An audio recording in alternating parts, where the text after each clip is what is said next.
Hello everyone, আসসালামু আলাইকুম। Welcome back to my new blog. চলে আসলাম আজকে শুক্রবার একটা স্পেশাল রান্নাবান্নার ভিডিও নিয়ে। সবাই আমার ভিডিওটি পুরোপুরি দেখবেন, আমাকে লাইক কমেন্ট করে সাপোর্ট করবেন। সবাইকে অনেক অনেক ধন্যবাদ জানিয়ে শুরু করছি আজকে আমার ব্লগটি। আজকে যেহেতু শুক্রবার, সবাইকে প্রথমেই জানাচ্ছি জুম্মা মোবারক। আর শুক্রবার মানে হচ্ছে আমার বাসায় স্পেশাল রান্নাবান্না, স্পেশাল খাওয়া দাওয়া আর ঘোরাফেরা। আজকে দুপুরের রান্নায় রয়েছে মুরগি কোরমা, গরুর মাংস আর হচ্ছে পোলাও। এই তো আমি আগে পোলাওটা বসিয়েছি, পোলাওটা রান্না করে গরুর মাংসটাও বসিয়ে দিয়েছি পাশে চুলা। আর এই তো এখন আজকে আপনাদের সাথে কিভাবে কোরমাটা রান্না করা হচ্ছে সেটাই শেয়ার করব।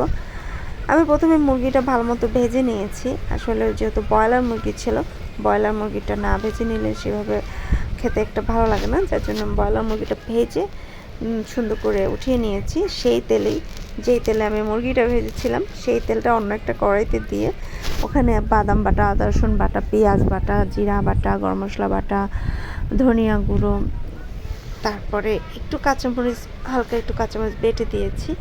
এই তো আবার গরম মশলা এগুলো দিয়ে সুন্দর মতো মশলাটা কষিয়ে এখানে আমি পানির বদলে লিকুইড দুধটা দিয়ে নিয়েছি। আমি গরম মশলা বাটাও দিয়েছিলাম, আবার গোটা গরম মশলাও দিয়ে নিলাম। এখন সুন্দর মতো কষিয়ে, দেখুন মশলাটা কি সুন্দর করে কষিয়ে হালকা একটু চিনিও দিয়েছিলাম।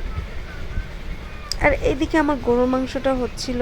আমি আসলে ইলেকট্রিক চুলায় গরুর মাংসটা রান্না করলে গরুর মাংসটা খুবই সফট হয়, দারুণ লাগে খেতে।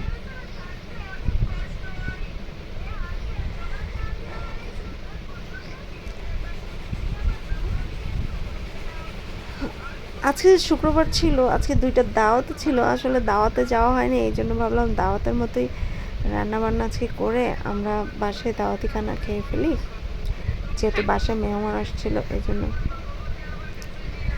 দেখুন আমার কোরমা রান্নাটা প্রায় অলরেডি অর্ধেক হয়ে গেছে। আমি ভাজা মাংসগুলো এখানে দিয়ে ফেলেছি, দিয়ে এটা সুন্দর করে এখন চাল করে নেবো। এখন যেহেতু পাতিলটা একটু ছোটো হয়ে গেছে, আমি পাতিলটা চেঞ্জ করে নেব। আমি আরেকটা হাঁড়িতে এটাকে ট্রান্সফার করে নিলাম। আর এই তো আমার কোরমা রান্নাটা অলমোস্ট শেষ।